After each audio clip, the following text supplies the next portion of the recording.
Հարգելի բարեկամներ, այսօր կիրակ է եւ ես չխախտեցի ձևավորված ավանդույթը, հրավիրել եմ պարոն Էդգար Ղազարյանին, հատկապես երբ որ կան կուտակված թեմաներ, որոնց շուրջ պետք է խոսենք։ Պարոն Ղազարյան, առաջին թեման, որի շուրջ ուզում եմ խոսենք, կարծում եմ դուք արդեն առիթներ ունեցել եք անդրադառնալու, խոսքը վարչապետի թեկնածուի մասին է ընդդիմության, Մասիսի համայնքապետ Դավիթ Համբարձումյանի մասին է խոսքը։ Ուզում եմ հետևյալ հարց տալ. արդյոք ընդդիմության շարքերից Դավիթ Համբարձումյանը ամենալավ թեկնածուն էր, հաշվի առնելով, որ նա մերձավոր ազգականն է, ավելի ճիշտ նրա աները Վովայի արշակն է, ով ոչ միանշանակ ընկալում ունի ժողովրդի շրջանում, հետո ասում են, որ 18 թվականին նա փողոց էր փակում, որպեսզի մարդիկ չմիանան Նիկոլ Փաշինյանի ակցիաներին, ինչու հենց Դավիթ Համբարձումյանը, չէ՞ որ հանրապետականների շարքերում կա Հայկ Մամիջանյան, կա Էդուարդ Շարմազանով, Տիգրան Աբրահամյան, Արմեն Աշոտյան, ինչու ոչ, ինչու հենց Դավիթ Համբարձումյանը։ Նախ ասեմ ձեզ, որ այդ ընտրությունը թեկնածուի կատարում են այն պատգամավորները, ովքեր նախաձեռնում են վարչապետին անվստահություն հայտնելու գործընթաց, այսինքն դա պատգամավորների իրավունքն է եւ ոչ ոք չի կարող ասել, թե պատգամավորները ում պիտի իրենց նախապատվությունը տան։ Թվարկված անձինք, որոնց դուք ներկայացնում եք, ես կարծում եմ, որ նրանք բոլորն էլ հասուն պատրաստի քաղաքական գործիչներն են եւ նրանցից որևէ մեկը կարող է լինել նաեւ վարչապետի թեկնածու, բայց քանի որ բոլորը միասին չեն կարող լինել վարչապետի թեկնածու, պետք է ընդամենը մեկը լինել եւ այդ կուսակցությունում որոշում են կայացրել, որ առաջադրեն Դավիթ Համբարձումյանին, ընդ որում այստեղ մի քանի կարևոր բաների վրա եմ ուզում ձեր ուշադրությունը հրավիրեմ։ Առաջին, գործընթացը չի կոչվում ինչ-որ մեկին վարչապետ ընտրելու գործ, այսինքն սա Դավիթ Համբարձումյանին վարչապետ ընտրելու գործընթաց չի։ Սա Նիկոլ Փաշինյանին անվստահություն հայտնելու գործընթաց է։ Այսինքն գլխավոր խնդիրը վարչապետին անվստահություն հայտնելն է։ Այդ գործընթացում վարչապետի թեկնածու առաջադրել ուղղակի սահմանադրական պահանջ է։ Առավել եւս հիմա, երբ որ պաշտոնավարման շատ քիչ ժամկետ է մնացել են վարչապետին, որ կընտրվի, մի քանի ամիս է ընդամենը պաշտոնավարել, որովհետև 26 թվականին հերթական ազգային ժողովի ընտրություններ են եւ այդ ժամանակ ընտրվելու է բնականաբար նոր վարչապետ։ Հետեւաբար այստեղ գլխավոր խնդիրը չպետք է կենտրոնանալ հենց թեկնածուի հանգամանքի վրա։ Երկրորդը, մենք ինչ որ մեկի աներոջը չենք ընտրում, էլի, որ ասենք մտածենք, թե ում աներն է լավը, որ որոշումը կայացնելուց այդ չափանիշով առաջնորդվենք, որովհետև եթե խոսքը անվստահության գործընթացի մասին է, Նիկոլ Փաշինյանը ընդհանրապես աներ չունի, իսկ չենք էլ իմանում դա Բայց աներ դասում ունի, հենց այդ եմ ասում, անկախ դրանից ով այլ է աները, որին բարեբախտաբար ոչ մեկս չի տեսել, դրա ստեղծածը մեկը Աննա Հակոբյան, մեկը Հրաչը։ Այնպես որ այդ աներոջ պարագայում էլ դրա օգտին որևէ գործոն գոյություն չունի։ Սա իհարկե որպես թեթև վերաբերմունք է գործընթացին, բայց ասեմ ձեզ, ես կարծում եմ, որ այնուամենայնիվ, այո, ես էլ եմ կարծում, անկեղծ ասած, ես սպասում եմ, որ հանրապետական կուսակցությունը կառաջադրի Արմեն Աշոտյանի թեկնածությունը, ինչի էր, ինձ համար երկու թեկնածու կար, նայեք, սենց ասեմ, էլի, ավելի պարզեցնեմ գործընթացը, նայեք, սկզբից, երբ որ մենք նամակով դիմեցինք պատգամավորներին, առաջի արձագանքը հիշում եք, բոլորի, սա լուրջ չի, սա չլնող բան է, սա, չգիտեմ ինչ է, ավանտյուրա է, ծիծաղի առարկա է, այդպես բաներ չէ սկսեցին։ Հետո այդ անլուրջ գործընթացի վերաբերյալ պարզվեց խորհրդանի 3 խմբակցություններից 2-ը հանդես եկան հայտարարություններով։ Այդ անլուրջ գործընթացը իրանց ասած դարձավ մեր ներքաղաքական կյանքի գլխավոր թեման, մինչև հիմա դա քննարկվում է, բոլոր քաղաքական գործիչների, բոլոր հարցազրույցները գրեթե դրա մասին են, այսինքն պարզվեց, որ դա առաջին հերթին շատ էլ լուրջ է։ ուշադել հնարավոր է ու արդյունքում այսօր մենք ունենք վարչապետին անվստահություն հայտնելու երկու գործընթաց պաշտոնապես մեկնարկած առաջինի հեղինակները Հովիկ Աղազարյանն ու Հակոբ Ասլանյանն են որոնց վարչապետի տեխնացուն Էդմոն Մարուկյանն է եւ հիմա արդեն կա երկրորդ գործընթացը որի հեղինակները պատիվ ունեմ խմբակցության 6 падգամավորներն են տեխնացուն Դավիթ Համբարձումյանը Այսինքն, սա ցույց է տալի, որ այս ամեն ինչը առավել քան լուրջ էր, քան կարելի էր ի սկզբանե մտածել։ Հիմա տեսեք ինչ հայտարարությունների բովանդակությունն ինչ էր։ Հայաստան խմբակցությունը ասաց, որ իրենք այդ անլուրջ բաները, որակում պիտակավորում տվողները հենց այդ խմբակցության падգամավորներն էին կամ կողմնակիցները կամ չգիտեմ առաջնորդը։ Որ ասում են, որ Քանի որ սա լուրջ չի, արդյունք չի ունենալու, իրենք չեն նախաձեռնի, այսինքն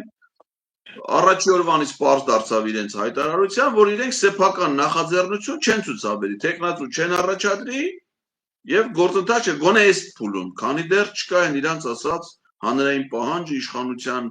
երկիշխանությունը եւ այլ ինչ-որ մի հատ իրավիճակ, որը ոչ մեկ չի պատկերացնում։ Այսինքն իրենցից տեխնացու ակնկալել այս փուլում անիրատեսական էր, որովհետեւ տենց հայտարարեցին։ Պատիվ ունեմ երբ որ հայտարարությամբ հանդես եկավ, ինչ ասաց, որ իրենք այս գործընթացը լավ էլ իրատեսական են համարում են Նիկոլ Փաշինյանի իշխանությունից հեռացնելու հիմնական միջոցը, բայց որպեսզի տարբեր քննարկումներից, բաներից, մեկնաբանություններից զերծ մնան, իրենք այս փուլում տեխնատու չեն առաջադրում։ Ես հասկացա, որ այնուամենայնիվ իրանք տեղ թողեցին, որպեսզի Հայաստան խմբակցության падգամավորները իրենք ցուցաբերեն այս ռադիկալ ընդդիմադար դաշտի նախաձեռնողականությունը թերևս այն տրամաբանական պատճառով, որ Հայաստան խմբակցության падգամավորների թիվը անհամեմատ ավելի մեծ է, քան պատիվ ունեմ, այսինքն ընդդիմադիր մեծամասնության իրավունքից իրենք օգտվեն, իրենք տեխնացու առաջադրեն։ Բայց քանի որ դա չիրականացրեցին, պատիվ ունեմը որոշեց ինքը տեխնացու առաջադրի։ Ովքեր կարող էին լինել տրամաբանորեն պատիվ ունեմ խմբակցության համար տեխնացուներ։ Իմ ընկալումներում, չնայած նորից եմ ասում, դա այն որոշելու հարցը չէ, ով որ падգամավորները իրենք են որոշում, իրենք են հեղինակները։ Եվ մենք դուք տեղյակ եք, մենք դրա մասին հանրությանը հայտնում ենք, որ քննարկումներ ենք ունեցել արտախորհրդարանական ուժերի հետ, այսինքն հայրենիք կուսակցության հետ ենք մենք հանդիպում ունեցել, ՀԱԿ կուսակցության հետ, միասին դաշինքի հետ, հանրապետական կուսակցության հետ։ Եվ այդ տեխնացուի հարցը այնտեղ քննարկվել է։ Օրինակ տրամաբանականը կարող լիներ պատիվ ունեմի դեպքում, ասենք օրինակ Արթուր Վանեցյանի տեխնացության առաջադրումը այն հիմնավորման, որ Արթուր Վանեցյանը եղել է պատիվ ունեմ դաշինքի առաջի համարի տեխնացուն 21 թվականի ընտրություններում, այսինքն ըստ ընտրական օրենսգրքի վարչապետի տեխնացու։ Հետևաբար այն падգամավորները, ովքեր ընտրվել են պատիվ ունեմի համամասնական ցուցակից, իրանք հիմա էլ կարող են պատկերացնել, որ իրանց վարչապետի տեխնացուն կարող լինել են մարդուն, որ պատկերացրել են 21 թվականին։ Եվ եթե նրանք առաջադրեին Արթուր Վանեցյանին, իմ կարծիքով դա կլիներ տրամաբանական լուծում։ Բայց մյուս կողմից Արթուր Վանեցյանը ինքը դուրս է եկել, ոչ միայն падգամավորական մանդատն է վայր դրել, այլ հայտարարել է, որ հայրենիք կուսակցությունն էլ է դուրս գալի այդ հանրապետական կուսակցությանը ստեղծած դաշինքից։ Այդ դեպքում նշանակում է, որ առաջադրման իրավունքը առավել պատկանում է հանրապետական կուսակցությանը։ Դա հանրապետական կուսակցության նախագահ Սերժ Սարգսյանն է, որը հայտարարել է, որ ինքը իշխանության գալու հավակնություններ չունի, չի ցանկանում որևէ պաշտոն զբաղեցնել, այդ թվում վարչապետի պաշտոն զբաղեցնել, այսինքն հանրապետական կուսակցությունը կուսակցության նախագահին չէր առաջադրի, հետևաբար առաջի պլանի վրա գալիս են կուսակցության փոխնախագահները, որոնց թվում առավել ակտիվ հասարակական քաղաքական գործունեությամբ զբաղվում է եւ ցավոք սրտի նաեւ դրա հետևանքով հանիրավի քաղաքական հետապնդումների է ենթարկվում Արմեն Աշոտյանը, որ մինչ օրս ունի քաղբանտարկյալի կարգավիճակ եւ ապօրինաբար զրկված է ազատությունից, իր ազատ խոսք ասելու հնարավորությունից։ Կարող է դա պատճառ հանդիսացել, որ Արմեն Աշոտյանը չի առաջադրվել, հաշվի առնելով իր անազատության մեջ գտնվում։ Ես չեմ կարող ասեմ, այդ իրանք կարող են մեկնաբանել, թե ինչ տեխնացուների հնարավոր հավանականությունը ում են հերքի, ում են հաստատել։ Բայց առաջադրումը անկեղծ ասած ինձ համար անակնկալ լինելով, նաև շատ տրամաբանական է, որովհետև Դավիթ Համբարձումյան հանրապետական կուսակցության խորհրդի անդամ, այսինքն կուսակցության ղեկավար մարմնում ընդգրկված գործիչ է, Հիմա էլ է զբաղեցնում քաղաքական պաշտոն, որովհետև համայնքի ղեկավարի պաշտոնը հանրային ծառայության մասին օրենքով համարվում է քաղաքական պաշտոն։ Ընդ որում ինքը այդ պաշտոնը զբաղեցնում է համայնքի ղեկավարի պաշտոն 21 թվականից, կոնկրետ վերջին ընտրությունը որ եղել է, այսինքն այս իշխանության օրոք ՔՊ-ի պաշտոնավարման շրջանում ինքը հաղթել է ՔՊ-ին։ Մասիս խոշորացված համայնքում եղել է տեղական ինքնակառավարման համայնքի ավագանուն ընտրություն, ինքը մասնակցել է Դավիթ Համբարձումյան դաշինքով, որպես առաջի համարի թեկնածու, իր մրցակիցը եղել է քաղաքացիական պայմանագիր կուսակցությունը, որին հաղթել է, այսինքն մենք այսօր ունենք առաջադրված տեխնացու, որը արդեն ՔՊ-ին հաղթելու փորձ ունի։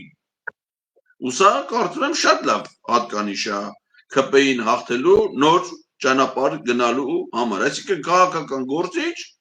որը կարում է հաղթի ՔՊ-ին։ Ընդ որում ինքն էլ այն քաղաքական գործիչներից է, որը ենթարկվել է հետապնդում։ Այդ ինչ որ դուք ասում եք այդ 18 թվի բան, դա են շիծու քրեական գործերն են, որը դեմ կարվել է, որի համար ինքը ձերբակալվել է եւ այլն, բայց ինչքան ես գիտեմ, որևէ դատական որոշմամբ նա մեղավոր չի ճանաչվել, այսինքն կարճվել են այդ գործերը հանցակազմի բացակայության հիմքով, եթե չեմ, բայց հետապնդումների ենթարկվել է, բայց ինքը անկոտրուն է մնացել, նույնիսկ այն պարագայում, երբ որ ինքը համայնքի ղեկավար է, նույնիսկ այն պարագայում, երբ որ ինքը հետապնդումների է ենթարկվում, ակտիվ մասնակցություն ունեցել ընդդիմադիր բոլոր շարժումներին եւ դիմադրության շարժմանը եւ սրբազան պայքարին, որը ոչ միայն անձնապես, այլ նաեւ իր համախոհներով, իր թիմակիցներով Մասիս համայնքից։ Բացի այդ ասեմ, որ Դավիթ Համբարձումյանը նաեւ շատ նվիրական, հայրենասիրական կեցվածք է ընդունել 23 թվականին Արցախից մեր հայրենակիցների բռնի տեղահանության հարցերում Մասիս համայնքը այն համայնքներից է, որը մեծ թվով արցախահայերի է հյուրընկալել, նրանց ապաստան է տվել, նրանց կյանքի համար որոշակի պայմաններ ասել, մեծ թվով արցախահայեր հենց հիմա ապրում են Մասիս համայնքում եւ ինքը շատ մեծ աջակցություն է ցուցաբերել նաեւ Արցախից բռնի տեղահանված մեր հայրենակիցներին։ Այսինքն կարծում եմ շատ լավ, վատ տեխնացու չի, շատ լավ տեխնացու է նույնիսկ կարող եմ ասել այդպես։ Բավարար կրթված, կրթությամբ ինքը միջազգայնագետ է, առաջին աստիճանի բարձրագույն կրթությամբ, պետական համալսարանի միջազգային հարաբերությունների ֆակուլտետի շրջանավարտ է, այնուհետև նաև պետական կառավարման ակադեմիայի շրջանավարտ է, մագիստրոսի գիտական աստիճանով, Իսկ եւ ունի բավարար կրթություն եւ փորձառություն եւ քաղաքական գործունեության եւ վարչական ադմինիստրատիվ գործունեության եւ ես կարծում եմ որ հրաշալի տեխնացու է առաջ գնալու համար հուսով եմ որ առաջիկայում առաջադրում է եղել է շաբաթ օրը ոչ աշխատանքային օրեր են կարծում եմ որ Հայաստան խմբակցության կազմում ընդգրկված ազգային ժողովի падգամավորները ուղղակի չգիտեմ էլի ոնց կարող է աջակցություն չտու ինչ պիտի պատճառաբանեն եթե տեխնատության աջակցություն չցուցաբերեն առավել եւս երբ որ իրենք չեն առաջադրել եթե այդ առաջադրման աջակցությունը լինի մենք արդեն տեղափոխում ենք սկզբունքորեն նոր փուլ այս առաջադրման անվստահության գործընթացի որը մեզ մոտեցնում է հաջողության Եթե Հայաստան խմբակցությունը ստորագրում է Դավիթ Համբարձումյանի տեխնոլոգիան ներքո հաջորդ քայլը ո՞րն է լինում պարոն Ղազարյան ինչ է լինում դրանից հետո մեզ պետք են նորանոր падգամավորներ ովքեր միանան այս նախաձեռնությանը որտեվ գործընթացը իրավական առումով առաջ մղելու համար այսինքն ազգային ժողովում քննարկում կազմակերպելու համար անհրաժեշտ է առնվազն 54 падգամավորի կողմ ձայն աջակցություն այսինքն եթե հիմա 6 падգամավոր պատիվ ունեմից առաջադրել է կարծում եմ շատեր արդեն պաշտոնապես էլ դա կանեն եթե Հայաստան խմբակցության կազմում այս պահին կան 28 падգամավորներ եթե 28 падգամավոր միանում է նախաձեռնությանը կլինի արդեն 34 падգամավորի աջակցություն մեծ անհրաժեշտ կլինի եւս 20 падգամավորի աջակցություն այս նախաձեռնությունը առաջ մղելու համար պետք է արդեն սկսել հետևողական աշխատանք տանել ազգային ժողովի մյուս падգամավորների հետ այդ թվում եւ քաղաքացիական պայմանագիր խմբակցությունում ընդգրկված падգամավորների հետ ինձ հայտնի են ոչ միայն իսկ բոլորիս են հայտնի երեք Հովիկ Աղազյանի եւ Հակոբ Ասլանյանի հայտարարությունը, որով նրանք ասել են, որ չեն պատրաստվում միանալ այս նախաձեռնությանը։ Ես անկեղծ ասած ակնկալում եմ, որ իրանք կվերանային իրենց որոշումը, որովհետեւ հակառակ դեպքում կստացվի, որ իրանք իսկապես շատ անազնիվ էին, էլի, երբ որ անվստահության գործընթաց սկսեցին Էդմոն Մարուկյանի տեխնացուն առաջադրելով, որովհետեւ իրանք ինչի համար եմ ասում, որովհետեւ իրանք ավելի շուտ են առաջադրել, ուղղակի երկար ժամանակ արդեն անցել է, չէ, իրենց առաջադրումից։ Եվ որևէ ջանք չեն գործադրել իրենց նախաձեռնությանը այլ падգամավորներ ներգրավելու համար։ Ասում են Հակոբ Ասլանյանի սենյակում, որ 120 քանիսն են, դա ասել թիմներ են ասել, չեմ հիշում, չեմ գնացել։ Այդտեղ Հակոբ Ասլանյանի սենյակում այդ նախաձեռնությունը դրած է, ով ուզում է թողա միանա։ Ասենք այտենց ես անկեղծ ասած դες չեմ պատկերացնում, էլի, այսինքն եթե դու նախաձեռնության հեղինակ ես, ինքդ գնաս այլ падգամավորների հանդիպես, քննարկումներ սկսես, փաստարկներդ ներկայացնես, չէ՞, ասենք հիմնավորումները տասես, իրանք լսեն, որպեսզի իրանք կարծիքը նստես սпасելով խոչի։ Հիմա ասենք թե ենթադրենք նստել եք երկու падգամավորով, ոչ մի աջակցություն չունեք։ Բայց դուք ինչ եք սկսել այդ գործընթացը, որ ուղղակի տեխնացու առաջադրեք Էդմոն Մարուկյանը մի օր վարչապետի շորեր հագնի, գալստուկ կապի, դա գնդե հարցազրույց տա։ Իմ կարծիքով այդ գործընթացը պետք է սկսեին այն падգամավորները, ովքեր ուզում են անվստահություն հայտնել Նիկոլ Փաշինյանին։ Իսկ եթե դու տենում ես, որ քո երկու падգամավորով չես կարող հասնել այդ խնդրի լուծմանը, տրամաբանությունը հուշում է, որ դու պետք է նաև աջակցություն ցուցաբերես այն նախաձեռնությանը, որը ավելի մոտ է հաջողության։ Եվ ես կարծում եմ, որ այդ տրամաբանությամբ նրանք կվերանային իրենց մոտեցում, իրենք էլ կմիանան, եւ այդպես շարունակ, եւ այդպես նաեւ քաղաքացիական պայմանագիր խմբակցության падգամավորները։ Հիմա օրինակ ասենք ես տեղյակ եք վստահ եմ, գիտեմ, որտեղ լուսաբանել եք նաեւ հանդիպումների շարք եմ, չէ՞, սկսե օգտվելով քաղաքացիների ընդունելության ազգային ժողովի այդ գոյություն ունեցող պրակտիկայից, կարգից, ինքս եմ գնում հանդիպելու ազգային ժողովի падգամավոր, հենց այդ հարցը բարձրացնելու համար, որ իրանք միանան անվստահության գործընթացին։ Հիմա կարծում եմ, որ դա պետք է անեն, պատիվ ունեմ խմբակցության բոլոր падգամավորները, այսինքն իրանք պետք է ակտիվորեն սկսեն իրենց նախաձեռնությունը առաջ մղել, քննարկումներ, բոլոր հնարավոր առիթներ օգտագործել քաղաքացիական պայմանագիր խմբակցության կազմում գրված падգամավորների հետ հանդիպելու, անհատական հանդիպումներ անելու, կարող են նաև խորհրդանական լսումներ հրավիրել, այդ հարցը դարձնել ավելի լայն հանրային քննարկման առարկա, դրան հրավիրել նաև այլ падգամավորների, ներկայացնել իրենց հիմնավորումները, հիմնավորել իրենց նախաձեռնությունը, ցույց տալ հնարավոր լուծումները, զարգացումները, որոնք կարող են լինել այս նախաձեռնության իրագործման, որի արդյունքում պետք է նախաձեռնությանը միանան այլ падգամավորներ, որ պահի արդեն նախաձեռնության տակ դրած կլինի, ենթադրենք 54, կարծում եմ ճիշտ կլինի մի քիչ էլ ավել, էլի, որ հանկարծ մարդիկ կարող լինեն իրենց որոշումները վերջի պահին վերանային։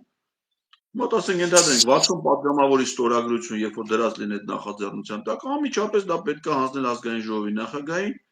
իրավունքի ուժով կհրավիրվի ազգային ժողովի արտահերթ նիստ, եւ այդ հարցը արդեն այն մարդիկ, ովքեր բնականաբար նախաձեռնությանը միացել են, կողմ քվեարկեն, որոշումը կընդունվի եւ մենք կունենանք նոր վարչապետ։ Դա կարող լինի շատ արագ։ Հիմա այս փուլում, երբ որ արդեն սկսի աշխատանքը քաղաքացիական պայմանագիր խմբակցության падգամավորների հետ, հնարավոր է, որ նախաձեռնության հեղինակներին չհաջողվի, չէ, հաղթահարել այդ պատնեշը, որ հիմա դրած է ԿՊ-ի падգամավորների առաջ Նիկոլ Փաշինյանի կողմից։ Իսկ նրանք հիմա բռնազավթված են։ Այդ ժամանակ կարող է անհրաժեշտություն լինի նաև կազմակերպել հանրային ակցիաներ, իսկ ժողովուրդը դուրս գա փողոց, ի աջակցություն այս նախաձեռնության։ Կարծում եմ դա կարող շատ օգտակար լինի, որպեսզի այն падգամավորները, ովքեր որոնք երկմտում են, ովքեր հենց գտնվում են Նիկոլ Փաշինյանի տիրապետության տակ, կարող դա շատ լավ առիթ հանդիսանա, որպեսզի նրանք ազատագրվեն,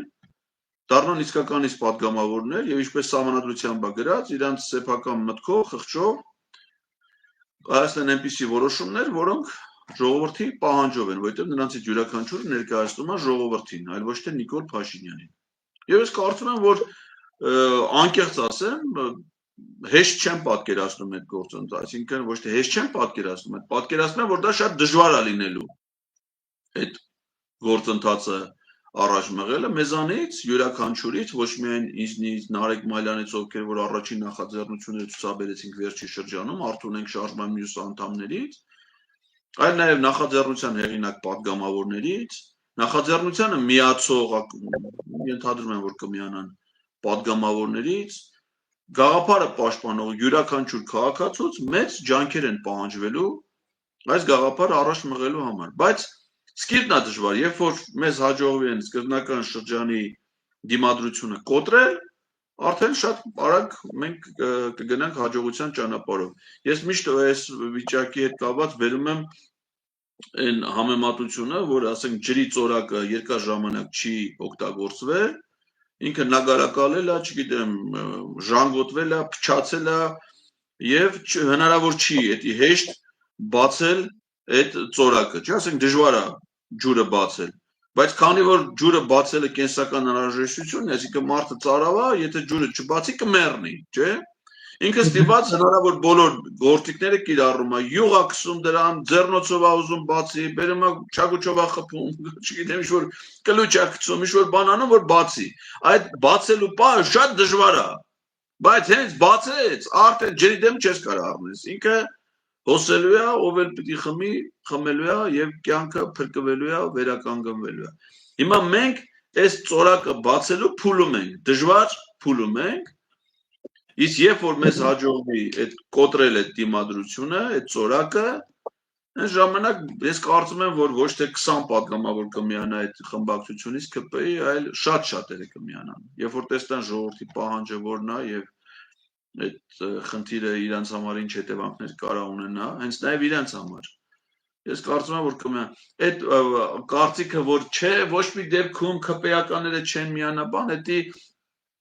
անմիտ կարծիք է, որովհետև ուզում եմ այդ կարծիքը հնչեցնող յուրաքանչյուր մեկին հիշեցնել, որ այս նախաձեռնության առաջի հեղինակները եղել են ԿՊ-ից դուրս եկած երկու պատգամավորներ, հենց այս գումարման ազգային ժողովից։ Ուզում եմ հիշեցնել, որ նախորդ գումարման ազգային ժողովից ԿՊ-ից դուրս են եկել 5 պատգամավոր, 5 թե 6 պատգամավորներ։ Այսինքն այդ երևույթը ԿՊ-ից դուրս գալու նոր չի։ Բազմաթիվ քաղաքական ուժեր, գործիչներ, կուսակցություններ համագործակցել են Նիկոլ Փաշինյանի հետ, չէ, եղել են ընդգրկված են եղել նրա կառավարության կազմում, կոալիցիային կազմել նրա հետ, հետո դուրս են եկել։ Ով ասում, որ ԿՊ-ում մնացել են հիմա միայն այն մարդիկ, ում ուղեղը հանածա, տեղը դրածա տգիտության բանաձևը։ Չէ, ես կարծում եմ, որ աշխատանքի տեղ կա։ Այստեղ հարց կա, պարոն Ղազարյան, ասում եմ Էդգար ջան, իսկ կարող է ԿՊ-ն էլ սկսի գործընթաց եւ ընտրի իր մեջից մեկին։ Տեսականորեն այո։ Տեսականորեն այո, քաղաքացիական պայմանագիր խմբակցության կազմում ընդգրկված այդ պատգամավորներ կարող են վարչապետին անվստահություն հայտնելու սեփական գործընթաց սկսել, եւ եթե դրան միանան անհրաժեշտ թվով պատգամավորներ, այսինքն 54 պատգամավորներ, հնարավոր է դա անել, բայց ես կարծում եմ, որ դա քիչ հավանական է, որովհետեւ եթե դա անեն, հենա իրանց խնդրեմը հիմա ինչու՞մ է, որ գտնվում են Նիկոլ Փաշինյանի ենթակայության տակ։ Եթե իրանք դրանից ձերբազատվում են, ոնց կարող է իրանք այլ լուծում գալ։ Այսինքն տեսականորեն այո, դա հնարավոր է, գործնականում ես դա համարում եմ քիչ հավանական։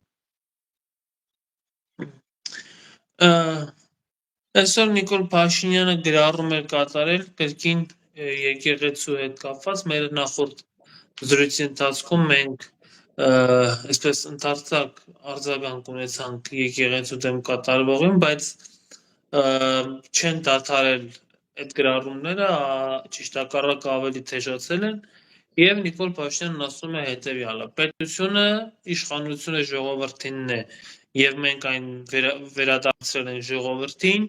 եկեղեցին եւս ժողովրդինն է, եւ մենք պետք է այն վերադարձնենք ժողովրդին։ Ինչ դիրքորոշում ունեք Փաշինյանի այս գրառման վերաբերյալ։ Հերթական ցնդաբանությունն է, իրականում խնդիրների դրվածքը հետեւյալն է։ Մի հատ շատ ավելի արժեքավոր այդ իմաստով կարծիք գրել էր իրավապաշտպան, նաեւ իմ շահերը բազմաթիվ առիթներով պաշտպանող իմ լավ բարեկամ Ռուբեն Մելիքյանը, որը նշել է հետևյալը, որ եկեղեցու իշխանությունը չի կարող պատկանել ժողովրդին, քանզի մեջբերում եմ պարոն Մելիքյանի գրառումից, քանզի եկեղեցին հիմնել է ինքը Քրիստոս, իսկ հայ եկեղեցու նվիրապետությունը գլխավորում է Աստծո օծյալ ամենայն հայոց հայրապետը, այսինքն եկեղեցին ժողովրդին չի պատկանում, եկեղեցին ժողովրդին ծառայություններ է մատուցում, հոգևոր ծառայություններ է մատուցում, բայց այն ստեղծված է Աստծո կողմից եւ եկեղեցին ժողովրդին այդ ծառայությունները մատուցում է նաեւ որպես Աստծուն մատուցվող ծառայություն։ Ինքը բնականաբար չի կարող ունենալ ճիշտ ընկալումներ, որովհետեւ ինքը նախ մեր եկեղեցու զավակ չի, ինքը ընդհանրապես ես չգիտեմ քրիստոնյա է, քրիստոնյա չի, ինքը ավելի շուտ ինչքան ես հասկացել եմ, ինքը Կովկասի մուսուլմանների համայնքի անդամ է, որի առաջնորդը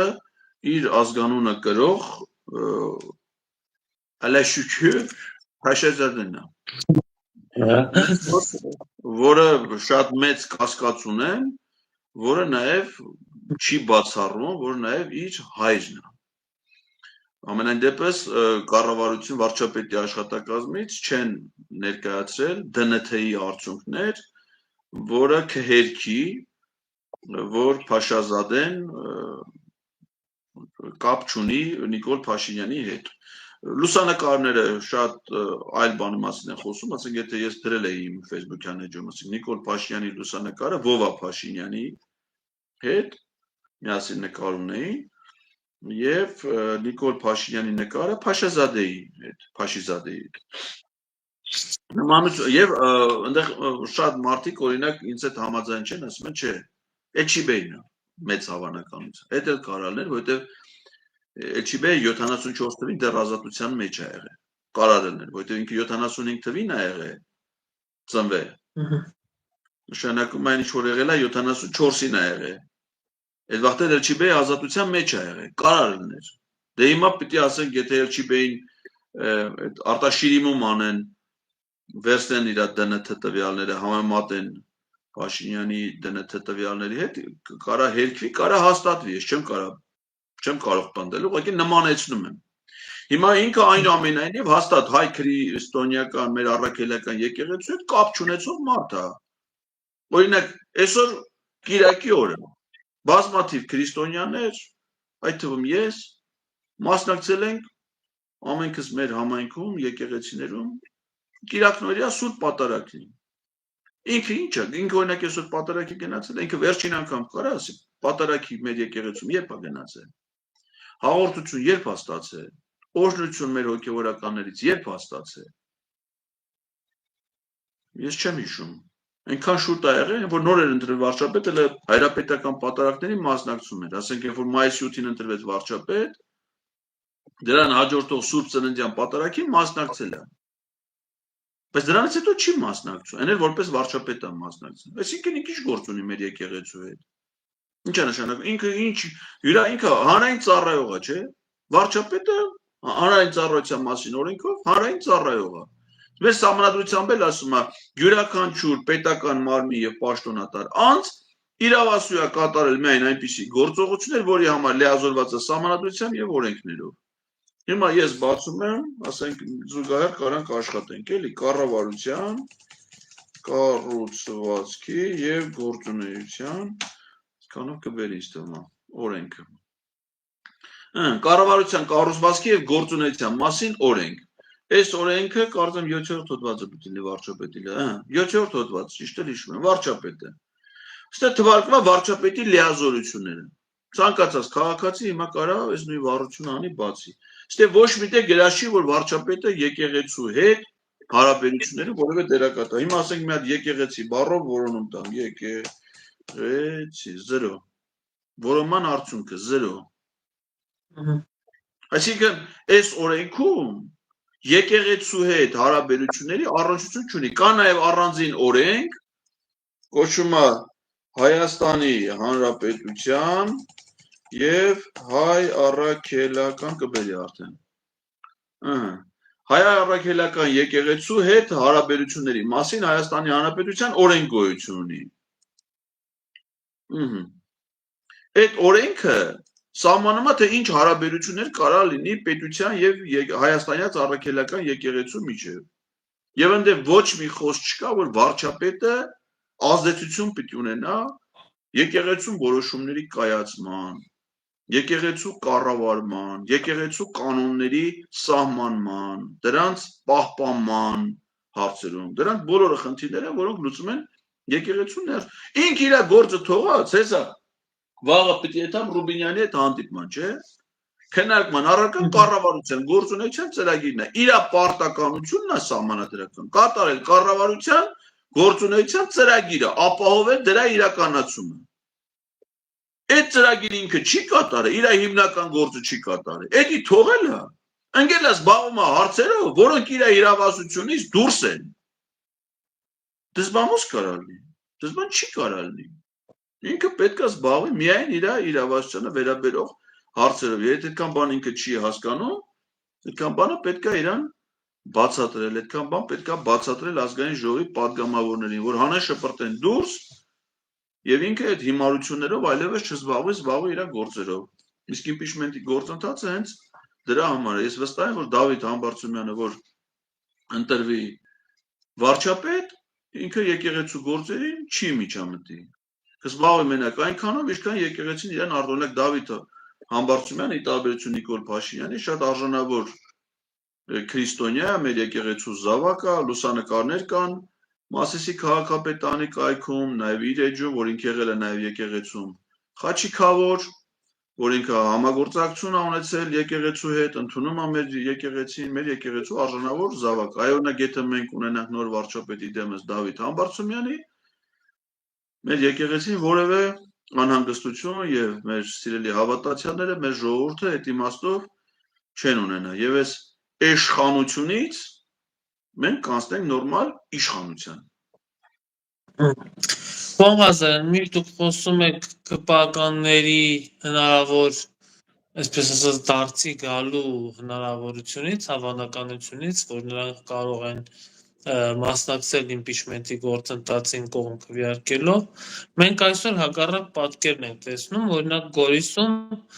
քաղաքապետ Արուշ Արուշանյանը անձամբ ընդունում է Նիկոլ Փաշինյանին, սեղմում է նրա ձեռքը, մի մարդ, ով բանտ է նստել Նիկոլ Փաշինյանի իշխանության օրոք, եղել է նրա թիրախում, եղել է նրա ընդդիմախոսը, բայց այսօր փաստորեն ընդունում է Նիկոլ Փաշինյանին։ Ես ճիշտ ասած բացական եմ տպավորությունները, կարծիքը պարոն Արուշ Արուշանյանի եւ նրա գործունեության մասին եւ կարծում եմ, որ Արուշանյանի եւ Համբարձումյանի տարբերությունները ընդգծելու համար մենք ունենք երկու շատ հրաշալի օրինակներ։ Մի դեպքում, որ համայնքի ղեկավարը շարունակում է ցուցաբերել սկզբունքայնություն, վճռականություն իր քաղաքական հայացքներում, համոզմունքներում, ժողովրդի հանդեպ ստանձնած իր պարտավորությունները կատարման գործում, իսկ դեպքում ունենք այլ տարբերակ, ինչպիսին որ Արուշ Արուշանյանի օրինակն է։ Ես կարծում եմ, այս համեմատության մեջ ակնհայտորեն շահեկան վիճակում է գտնվում պարոն Դավիթ Համբարձումյանը, որը չի տրվում, չի ենթարկվում եւ մնում է իր սկզբունքներին հավատարիմ եւ դրանից ասեմ ձեզ համայնքային կյանքը բացարձակապես չի տուժում, այսինքն չի խանգարում, որպեսզի Դավիթ Համբարձումյանը շարունակի իր որակյալ ծառայությունները մատուցել Մասիս համայնքի բնակիչներին։ Կարծում եմ, որ դրանք ավելի վատը չեն, քան այն ծառայությունները, որ մատուցվում է Գորիսի բնակիչներին։ Շնորհակալ եմ զրույցի համար, պարոն Ղազարյան, կհանդիպենք հաջորդ կիրակի։ Ես էլ եմ շնորհակալ, ստեսին ձեզ։